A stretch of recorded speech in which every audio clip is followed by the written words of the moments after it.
Greetings, everyone. Thank you for tuning in to another episode of the Bible series. Now,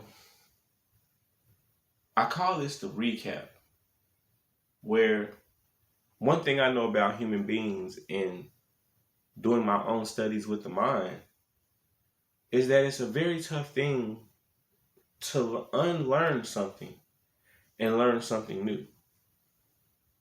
And what is that? The discussion we're going to have today is about monogamy.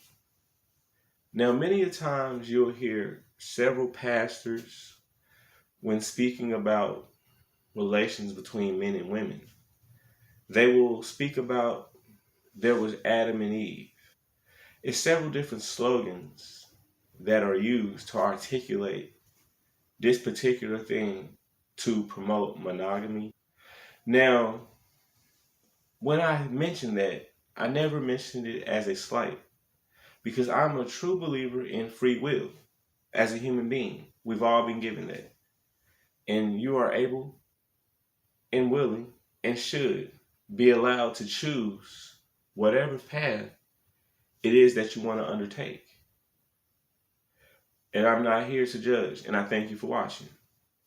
If you are watching. Now, monogamy. When you examine this, you have to understand that when Adam and Eve were together in the garden and they experienced one another, that this was in a time of innocence. Now, if you think about after they eaten of the fruit, that is when monogamy no longer was something that was ever even thought about. Think about Abraham. He had several concubines. His wife even allowed him to sleep with a slave in one particular part of the scriptures. In several other versions,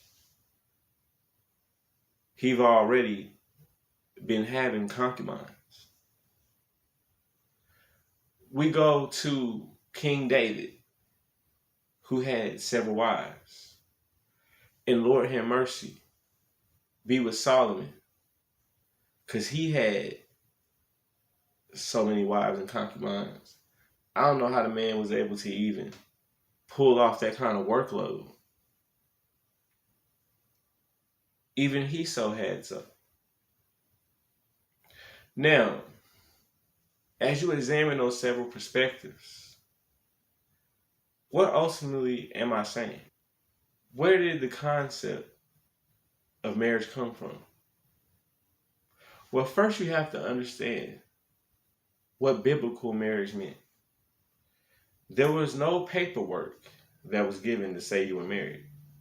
It was simply you doing the act of,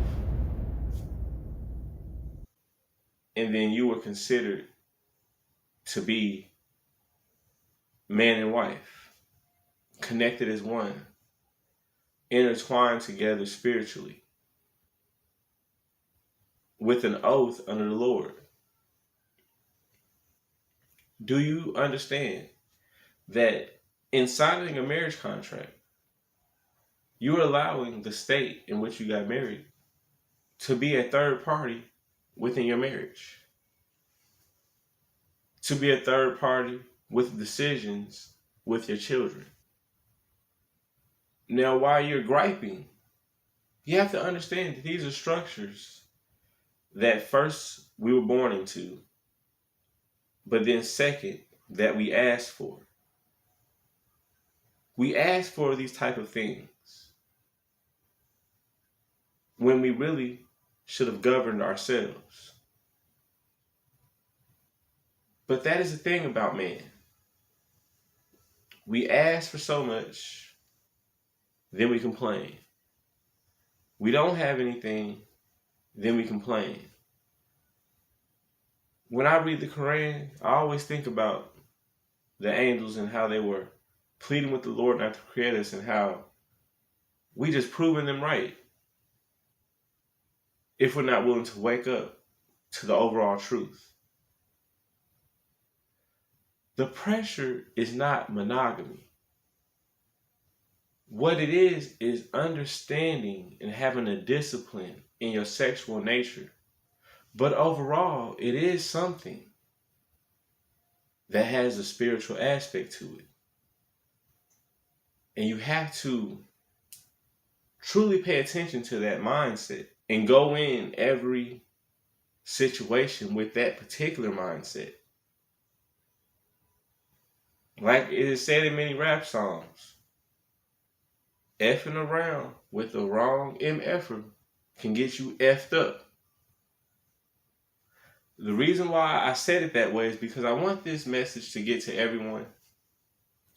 And while I'll have a rebellionaire sometimes mindset to go hard,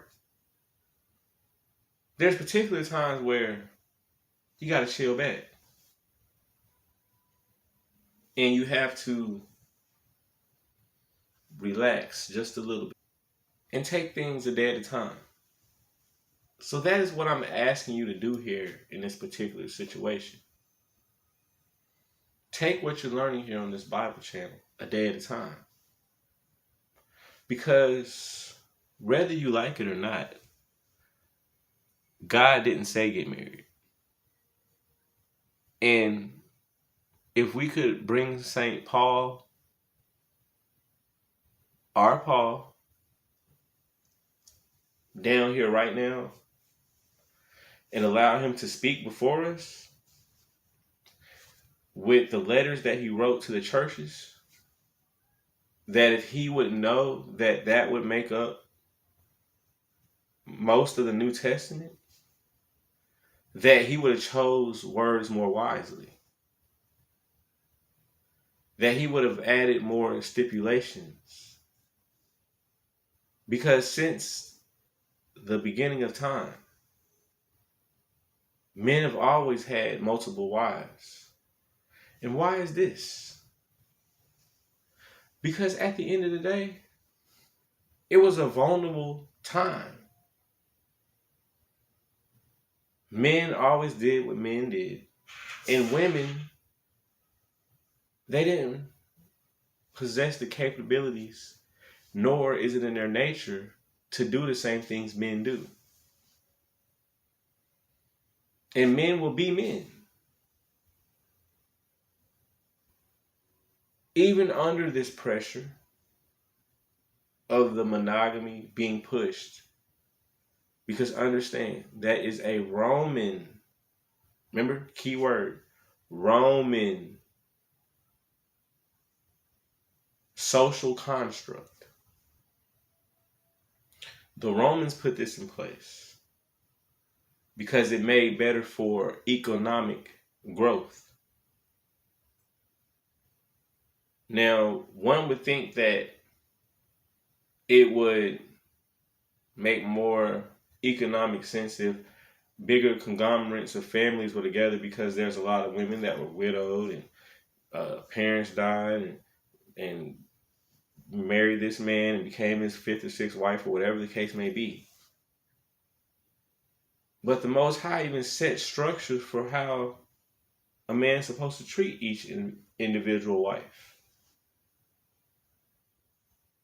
But these are all the things that they neglected to discuss, and that many people still fight against at this particular exact moment. But we ridicule men who speak out and say that this is something that we must examine. Yes, ladies, that's a hurtful thing to think about. It's so hurtful to say, man, why can a man do all that Christians talk about, but a woman's not allowed to do that and she's shamed? Well, sweetheart, I'm sorry. I'm truly sorry. If you believe in the Most High God, you're going to have a conversation with him about it. You're going to have to say, Lord, why is it that way? I'm naturally hypergamous.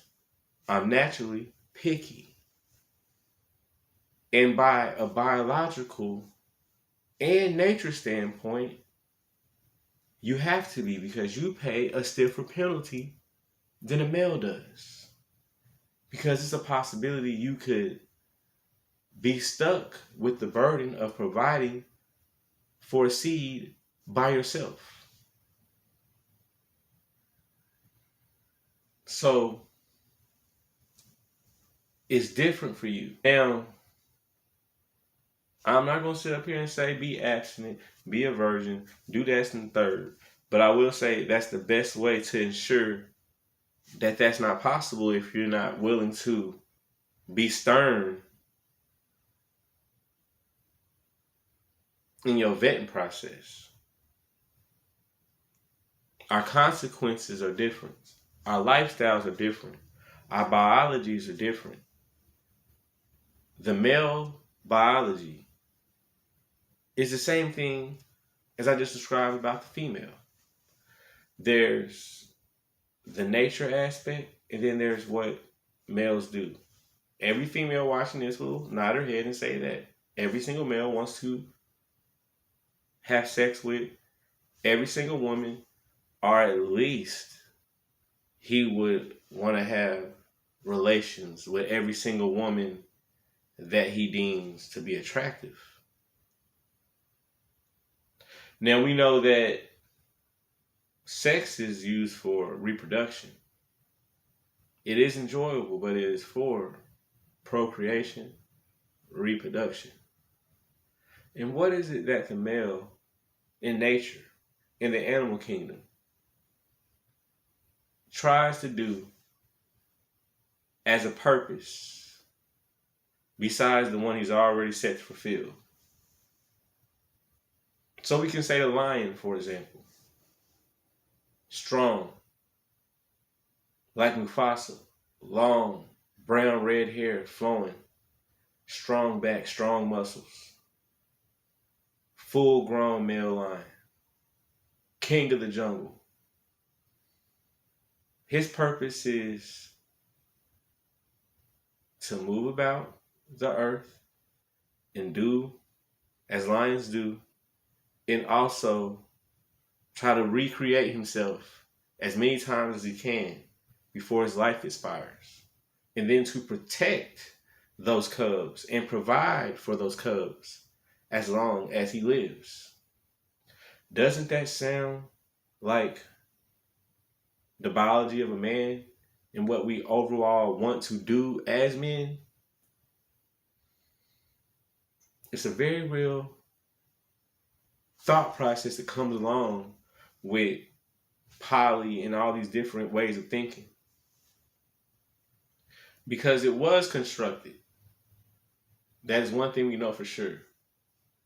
And now these discussions are being had when we're entering into this truth. We have to have them as an overall method of outcomes. Now, I appreciate you again for tuning into this video. Monogamy is a tough subject, and men having different women is something that a lot of women don't like, and I can sympathize and empathize with you on that. So it's a tough pill to swallow, but one that women for thousands of years have swallowed. I appreciate you again for tuning in to another video. I'm your host, Chris the Rebel, and I'm out.